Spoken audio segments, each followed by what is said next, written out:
ভাই আমি মানিকগঞ্জ থেকে আসছি, এই শুধু ডিম মারা দীপুমণিরে, তো একটা নাস্তিক বিসিরে আওতায় নিয়ে আসা হোক।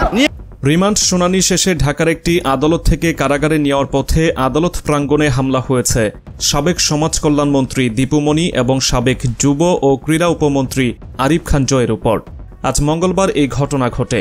আদালত সূত্রে জানা গেছে, রিমান্ড আবেদনের শুনানি শেষে ঢাকার অতিরিক্ত চিফ মেট্রোপলিটন ম্যাজিস্ট্রেট সুলতান সোহাগউদ্দিনের আদালত দীপুমণি 4 দিনের ও জয়ের 5 দিনের রিমান্ড মঞ্জুর করেন। এরপর তাদের কারাগারে নেওয়ার সময় একদল আইনজীবী তাদের উপর হামলা করেন।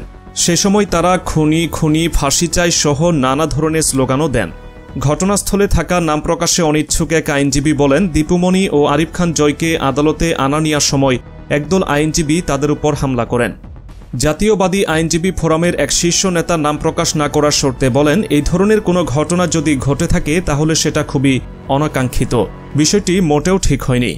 এর আগে মোহাম্মদপুর থানায় মুদি দোকানদার আবু সায়েদকে হত্যার অভিযোগে করা মামলায় ডাক্তার দীপুমণিকে 4 দিন এবং আরিফ খান জয়ের 5 দিনের রিমান্ড মঞ্জুর করে আদালত। মঙ্গলবার তাদের আদালতে হাজির করে পুলিশ। এরপর মামলার সুষ্ঠু তদন্তের জন্য তাদের 10 দিনের রিমান্ডে নিতে আবেদন করেন মোহাম্মদপুরে থানার পরিদর্শক তোফাজ্জল হোসেন। শুনানি শেষে ঢাকার অতিরিক্ত চিফ মেট্রোপলিটন ম্যাজিস্ট্রেট সুলতান সোহাগউদ্দিন দীপুমণি 4 দিন ও জয়ের 5 দিনের রিমান্ড মঞ্জুর করেন। এর আগে আদালতে ডকে ওঠানোর পর দীপুমণি একপাশে গিয়ে মাথা নিচু করে দাঁড়িয়ে থাকেন। এ সময় আইনজীবীরা চোর, ফাঁসি চাই বলে চিৎকার করছিলেন। এক পর্যায়ে দীপুমণি ফুপিয়ে ফুপিয়ে কাঁদতে থাকেন। তখনও আইনজীবীরা স্লোগান দিতে থাকেন। এদিন আসামি পক্ষে এক আইনজীবী তাদের রিমান্ড বাতিল ও জামিন চেয়ে আবেদন করেন।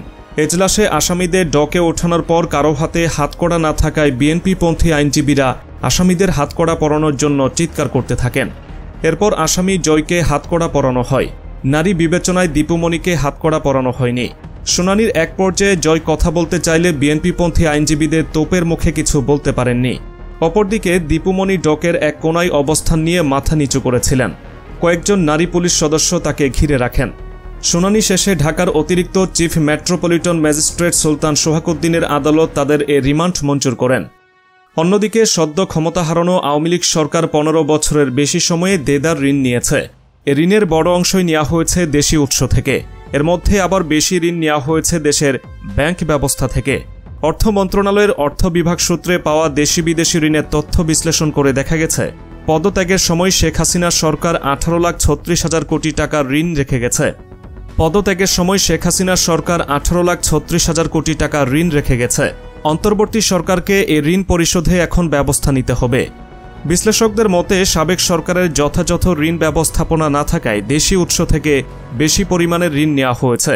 যদিও বৈদেশিক মুদ্রায় বিদেশি ঋণ নেওয়াকে সবসময় স্বাগত জানান অর্থনীতিবিদ ও বিশেষজ্ঞরা। গত 15 বছরে অনেক বিদেশি ঋণও নেওয়া হয়েছে। তবে এসব ঋণের বেশিরভাগই নেওয়া হয়েছে দর কষাকষি ও বাছ বিচারহীনভাবে, যা সরকারের দায় দেনা পরিস্থিতিতে চাপ বাড়িয়েছে।